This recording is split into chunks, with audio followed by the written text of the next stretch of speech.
નમસ્તે વિદ્યાર્થી મિત્રો, આપણે ધોરણ 9ના સામાજિક વિજ્ઞાનમાં આપણે જે નવો પાઠ ચાલુ કર્યો છે છઠ્ઠો, એ પાઠનું નામ છે 1945 પછીનું વિશ્વ.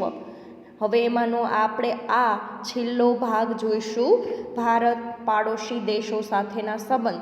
બરાબર, આપણે આના પહેલાંના વિડીયો દ્વારા પાકિસ્તાન અને ચીન, ભારત અને પાકિસ્તાન અને ચીન વચ્ચે, ભારત અને ચીન વચ્ચે જે બે દેશો વચ્ચેના સંબંધો વિશે વાત કરી હતી.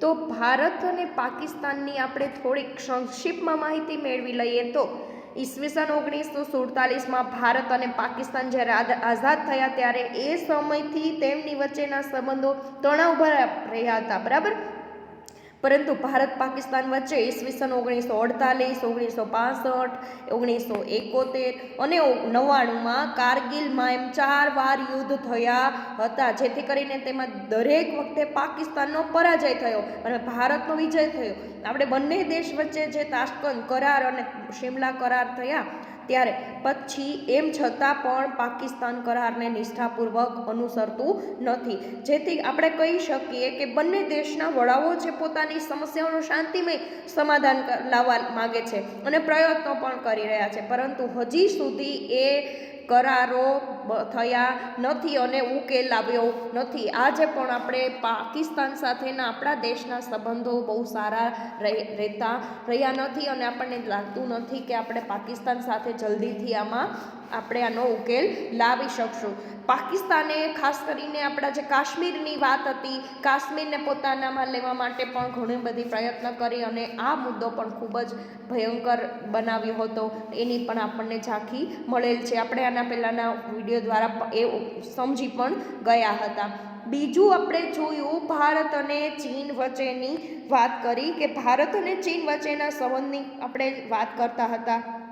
એના વાત સંક્ષિપ્તમાં જોઈ લઈએ આપણે જલ્દીથી કે ઈસવીસન 1945માં ભારત અને ચીન વચ્ચેની સંબંધની શરૂઆત થઈ હતી, પરંતુ જ્યારે ચીન છે પોતાની સરહદના નકશા પ્રકાશિત કર્યા ત્યારે ભારત ચીન વચ્ચેના સંબંધોમાં ભંગાણ પડ્યું અને આ નકશામાં ચીને ભારતનો ઘણો મોટો વિસ્તાર પોતાનો છે એમ હડપ કરવા માટે પણ દર્શાવ્યું, પરંતુ ભારત છે આપણો દેશ તો એમ તો સ્ટ્રોંગ છે એટલે સખત એનો વિરોધ કરી અને ભારત ચીન વચ્ચેની જે સરહદ દર્શાવતી મેકમોહન રેખાનો પણ ચીને અસ્વીકાર કર્યો. ત્યારથી બંને દેશ વચ્ચે મતભેદો ઊભા થયા. ઈસવીસન 1962માં ચીન ભારત પર આક્રમણ કર્યું ત્યારે પણ પ્રદેશો પોતાના પ્રદેશો તરીકે દર્શાવ્યા હતા તેની પર પણ એણે કબજો મેળવ્યો. ભારતે સરહદોનું રક્ષણ કરવા લશ્કર મોકલ્યું, પણ ચીન છે એ એક તરફ યુદ્ધ વિરામ જાહેર કર્યો અને એ રીતે યુદ્ધનો અંત આવ્યો. આ પ્રશ્નને ઉકેલવા માટે મંત્રણાઓ પણ યોજાઈ હતી,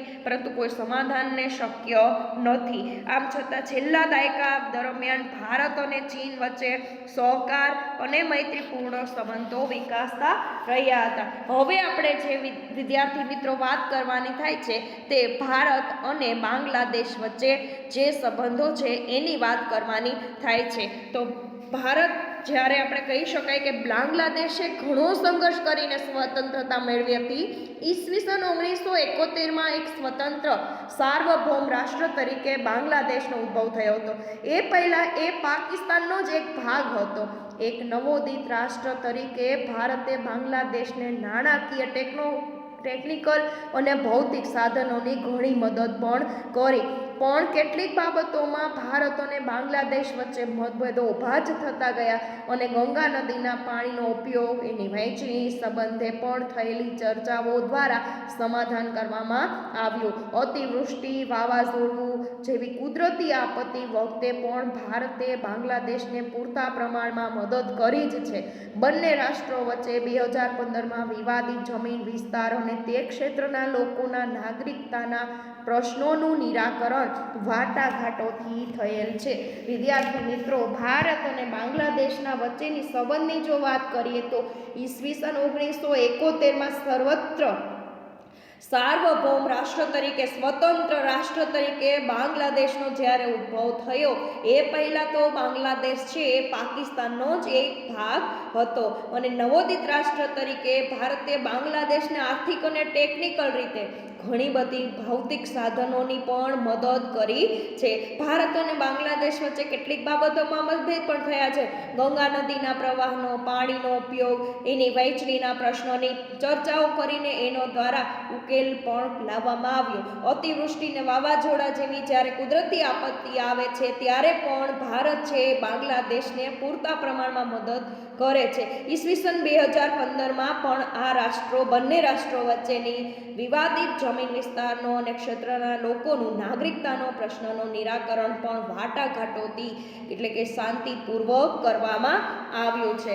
તો ટૂંકમાં કહીએ કે બાંગ્લાદેશ અને ભારત વચ્ચેના સંબંધો તો સારા છે. પણ અહીંયા આગળ હવે જે વાત કરવાની થાય છે તે ભારત અને ભૂતાન દેશ. ભારત ભૂતાન સાથે કાયમી શાંતિ અને મિત્રતાની જ સંધિ કરી છે ઈસવીસન 1949માં, બરાબર.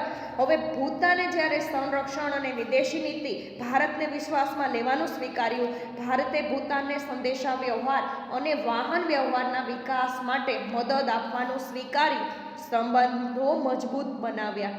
વડાપ્રધાન નહેરુએ ભૂતાનની મુલાકાત 1958માં લીધી હતી અને ભારતના રાષ્ટ્રપતિ ભૂતાનની મુલાકાત લીધી હતી 1970માં. આમ ભૂતાનને યુએનનું સભ્ય બનાવવામાં ભારતે મદદ ઈસવીસન 1971માં કરેલી હતી. ભારતના ભૂતાન સાથેના સંબંધમાં ક્યારેય તંગદિલી ઊભી થઈ નથી. આપણા દેશમાંથી ઘણા નાગરિકો છે એ ભૂતાનના પ્રવાસે અથવા ભૂતાનની વિઝિટમાં પણ શાંતિપૂર્વક જઈ અને ત્યાં ફરી શકે છે. આમ જોઈએ તો ભારતના વડાપ્રધાન નરેન્દ્ર મોદી આપણા છે એને પણ ભૂતાનની મુલાકાત 2014 દરમિયાન લીધી હતી. તે દરમિયાન પ્રધાનમંત્રીએ ચર્ચાઓ પણ કરી હતી કે ભારત પ્રગતિ કરશે તો તેની સીધી અસર પાડોશી દેશ પર પડશે. બંને દેશો પર પરસ્પર સુરક્ષા અને સંબંધિત સહયોગ પર સંતોષ વ્યક્ત કરવામાં આવ્યો હતો. આમ આપણા ભારત દેશ સાથેના ભૂતાનના જે સંબંધો છે એ ખરેખર વિકસિત છે એમ આપણે અહીંયા કરી શકાય. વિદ્યાર્થી મિત્રો, હવે આગળ જે વાત કરવાની થાય છે તે ભારત અને શ્રીલંકા. તો પ્રાચીન સમયથી ભારત શ્રીલંકા સાથે સંબંધો ધરાવે જ છે. આપણા દેશમાં તમિલ લોકો શ્રીલંકામાં લાંબા સમયથી વસવાટ કરે છે અને ત્યાં સ્થાયી પણ થાય છે. તમિલ લોકોના નાગરિકત્વનો પ્રશ્ન છે તો બંને દેશોએ વાટાઘાટો દ્વારા ઉકેલવાનો પ્રયાસ કર્યો છે. શ્રીલંકા સાથે ભારતના ઘણા જૂના સંબંધો છે, આપણે જાણીએ છીએ. ઘણા ભારતીયો, ખાસ કરીને જે તમિલ લોકો છે એ શ્રીલંકામાં ઘણા સમયથી વસવાટ પણ કરે છે અને ત્યાં સ્થાયી પણ થયા છે. તેના નાગરિકત્વનો એટલે કે ત્યાંના મૂળ રહેવાસીનો જે પ્રશ્ન છે એ બંને વચ્ચે પણ મતભેદોનો મુદ્દો હતો.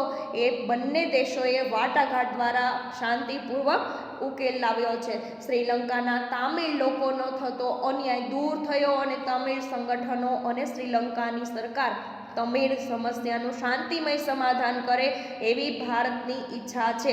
ભારતના વડાપ્રધાન નરેન્દ્ર મોદીએ શ્રીલંકાની મુલાકાત વખતે તમિળ પ્રભાવિત વિસ્તાર જાપાનની પણ મુલાકાત લીધી હતી. ત્યારે 13 માર્ચ 2015માં અને શ્રીલંકન તમિલ અસરગ્રસ્તોના પુનઃવસન માટે 27,000 જેટલા મકાનોની ભરતીની પણ આર્થિક સહાયથી બનાવ્યા છે. તો આજે આપણે જોઈએ કે શ્રીલંકા સાથે ભારતનો મૈત્રીપૂર્ણ સંબંધ છે. એટલે કે શ્રીલંકા અને ભારતના પણ સારા સંબંધો છે.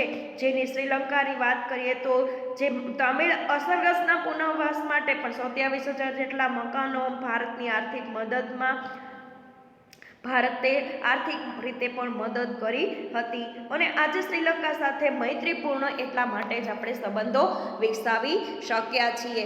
ત્યાર પછીનો ટોપિક છે ભારત અને નેપાળ વચ્ચેના સંબંધો. તો વિદ્યાર્થી મિત્રો, નેપાળ અને ભારત વચ્ચેના સંબંધોનો જે આરંભ છે બંને દેશ વચ્ચે જ કરવામાં આવેલી સમજૂતી હતી ઈસવીસન 1950માં. એ સમજૂતી દ્વારા બંને દેશોએ એકબીજાના કહી શકાય કે સાર્વભૌમ એટલે કે દરેક લોકોને સરખી રીતે ન્યાય અને આ પ્રાદેશિક અખંડિતતાનું જતન સ્વીકાર્યું છે, જેથી કરીને પણ બંને દેશના નાગરિકોની એકબીજાના દેશમાં મુક્ત અવરજવર માન્ય રાખવામાં આવેલ છે. આપણા દેશમાંથી પણ નેપાળ જઈ શકાય, નેપાળમાંથી પણ આપણે અહીંયા આગળ લોકો આવે છે. આપણે જેમ કે નેપાળી લોકો છે આપણે વધારે જોઈએ છીએ, આપણે ક્યારેય આપણા મોટી મોટી હાઈરાઇટ્સ હોય એમાં ચોકીદાર તરીકે પણ વધારે નેપાળી લોકો હોય છે. ત્યાર પછી આપણે જાણીએ છીએ કે આપણા દેશમાં અહીંયા આગળ આપણે જે કંઈ સ્વેટર્સ આ તે જે લોકો નેપાળીથી વધારે ને વધારે ગરમ કપડાનું વેચાણ કરવા માટે અહીંયા આવે છે, એનું પણ આપણે આ જ ઉદાહરણ લઈ શકીએ કે આસાનીથી ભારત આવી શકે અને આપણે પણ નેપાળ જઈ શકીએ. નેપાળના ઘણા વિદ્યાર્થીઓ ઉચ્ચ અભ્યાસ માટે પણ ભારત આવે છે, બરાબર. તો આપણે આવા બધા ઉદાહરણો જોઈએ. ત્યાર પછી હિમાલયમાંથી નીકળતી કેટલીક નદીઓ છે નેપાળમાંથી પસાર કરવા થઈને ભારતમાં આવે છે. તો ચોમાસામાં તેમાં ભારે પૂર આવે તો ભારતને ઘણું નુકસાન થાય છે. નદીઓના પૂર રોકવા માટે પણ ભારત અને નેપાળ વચ્ચે સમજૂતી થાય એ માટે ભારત પ્રયત્ન કરે છે. અને 25 એપ્રિલ 2015ના રોજ નેપાળમાં 5.8ની તીવ્રતાનો ભૂકંપ આવ્યો હતો, જેમાં 8,000 આસપાસ લોકોના મૃત્યુ પામ્યા. અને આ કુદરતી હોનારતમાં પણ ભારતે જે કામગીરી કરી, બચાવની કામગીરી, બરાબર, નેપાળને મદદ કરી હતી અને રાહત અને પુનઃવસનમાં પણ સહાય કરી હતી. ટૂંકમાં ભારત સાથેના નેપાળના જો સંબંધ કહીએ તો ખૂબ જ સારા સંબંધો છે. નેપાળ અને ભારત વચ્ચે સંબંધની શરૂઆત જ આપણે 1950ની દરમિયાન થઈ હતી, એટલે એ કહી શકાય કે સમજૂતીથી અને બંને દેશ વચ્ચે જે કરારો કરવામાં આવ્યા હતા એ પણ ખૂબ જ એકબીજાના સાર્વભૌમ અને અખંડિતતાનું જતન કરવા માટે સ્વીકાર્યા હતા. અને નાગરિકો એકબીજાના દેશમાં મુક્ત અવર જવર પણ કરી શકે. વિદ્યાર્થીઓ, ત્યાંના વિદ્યાર્થીઓ છે ઉચ્ચ અભ્યાસ માટે ભારત પણ આવી શકે. અને હિમાલયમાંથી નીકળતી નદીનું પણ એક ઉદાહરણ છે. ત્યાર પછી 2015નું જે ભૂકંપનું ઉદાહરણ છે કે 25 એપ્રિલે જે ભૂકંપ આવ્યો હતો તે ખૂબ ભયંકર હતો, જેમાં 8,000 જેટલા લોકો મૃત્યુ પામ્યા હતા. આ સમયે એટલે કે આ કુદરતી હોનારતમાં પણ ભારતે પોતાનો નોંધપાત્ર ફાળો ત્યાં આગળ નોંધાવ્યો છે અને સહાય કરી છે. તો વિદ્યાર્થી મિત્રો, આપણને જ્યારે આવા કોઈ પણ પ્રશ્ન પૂછે ત્યારે આપણે આ માટે થઈને પણ આ સમજી શકવું જોઈએ.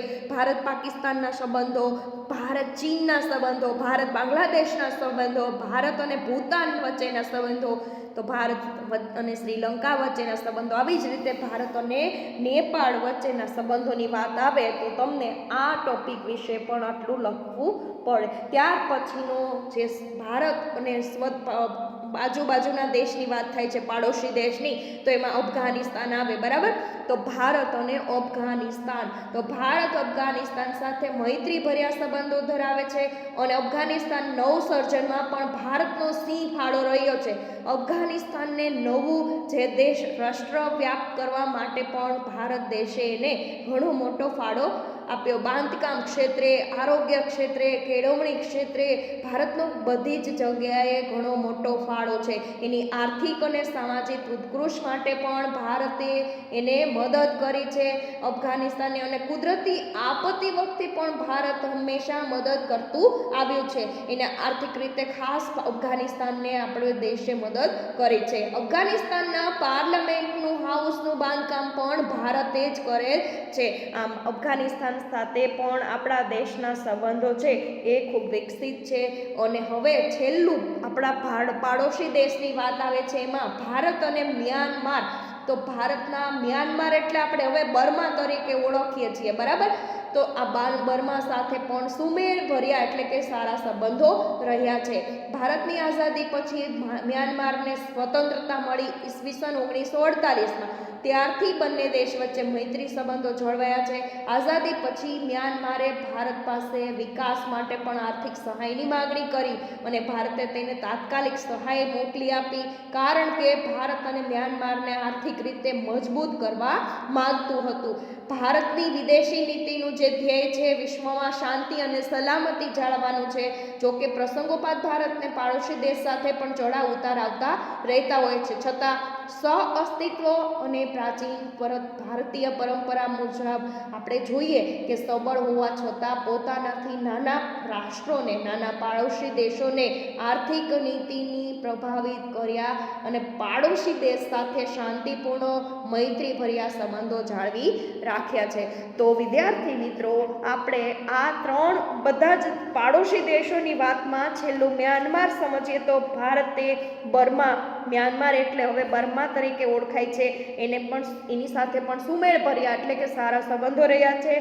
ઈસવીસન 1948માં મ્યાનમારને જ્યારે સ્વતંત્રતા મળી ત્યારથી બંને દેશો મૈત્રી સંબંધો જાળવી રહ્યા છે. હવે આ આઝાદી પછી પણ મ્યાનમારને ભારતે વિકાસ માટે આર્થિક સહાયની પણ માગણી કરી, ત્યારે પણ ભારતે તરત જ સહાય મોકલી આપી હતી. તો આવી રીતે મ્યાનમાર હંમેશા આર્થિક રીતે સમૃદ્ધ રહે એમ જ ભારત ઈચ્છતું હતું, જેથી કરીને આપણે કહી શકાય કે મ્યાનમારને જે આર્થિક રીતે મજબૂત કરવા પણ ભારતનો એટલો જ સિંહ ફાળો રહ્યો છે. વિદ્યાર્થી મિત્રો, આપણી આજુબાજુના દરેક દેશો સાથેના આપણા સંબંધો સુમેળ ભર્યા અને આપણું દેશ છે ભારત દેશ એ ખાસ કરીને પડોશી દેશ સાથે વધારે ને વધારે સિંહ ફાળો એટલા માટે છે કે આર્થિક રીતે પણ દરેક દેશને મદદ કરી છે. એ સિવાય આપણે જોઈએ કે ઘણી વખત ચડાવ ઉતાર પણ આવતા રહ્યા છે અને સહઅસ્તિત્વ પ્રાચીન ભારતીય પરંપરા મુજબ આપણા દેશે ઘણીવાર પાડોશી દેશ સાથે શાંતિપૂર્ણ અને મૈત્રી સંબંધો જાળવી રાખવા માટે જ માને છે. અને આપણો દેશ આવી જ રીતે કહી શકાય કે 1945 પછી જે આપણા દેશની વાત હતી, 1945 પછી પૂરા વિશ્વની વાત હતી, એ આપણે આખા પ્રકરણમાં જોયું. હવે જ્યારે સ્વાધ્યાયની વાત છે કે તમને જેટલા પણ પ્રશ્નો જવાબ હોમવર્કમાં આપો ત્યારે આ બધા જ પ્રશ્નોના જવાબ તમારી નોટબુકમાં લખી લેજો. આપણે અહીંયા પ્રકરણ પૂરું કરીએ છીએ. Thank you.